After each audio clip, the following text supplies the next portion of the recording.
We are still learning about the fruits of the Spirit.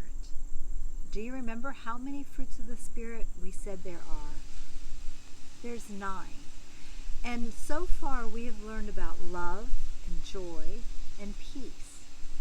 Well, today we're going to talk about the fruit that I think is the very hardest one. It's the fruit of patience. What is patience? Well, patience is being able to wait with a calm and a cheerful heart. It's being able to wait to do the things that you really want to do. It's about giving grace to other people and loving them even when they make mistakes.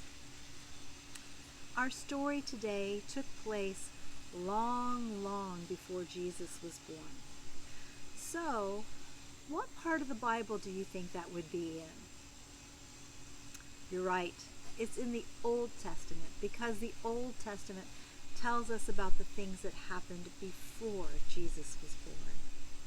As a matter of fact, our story today comes from the very first book of the Bible, the book of Genesis.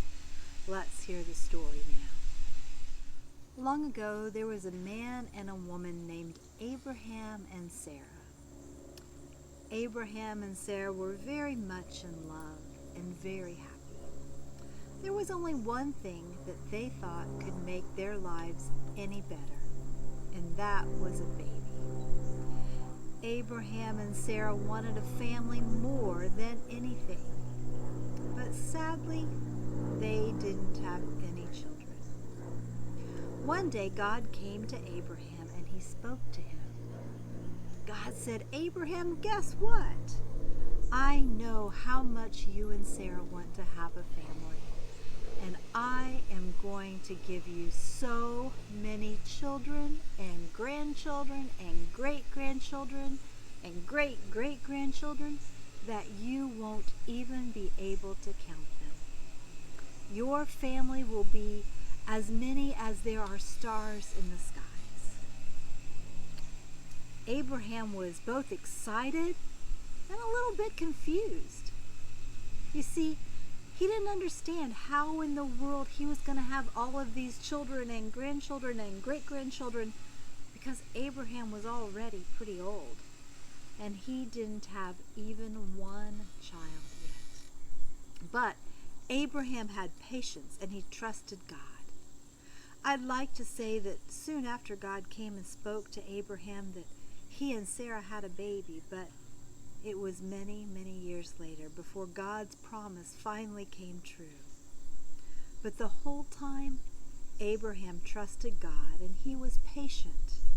He had a cheerful and a calm heart while he waited for God's promise to come true. There are a lot of times that we have to have patience, kind of like Abraham did. Can you think of some times that you have to be patient? What about when you're really excited for something to happen? Like, I'm getting ready to go on vacation and I have to be so patient to wait until it's time for us to leave. What about when we're so excited for a birthday or a holiday and we have to be patient?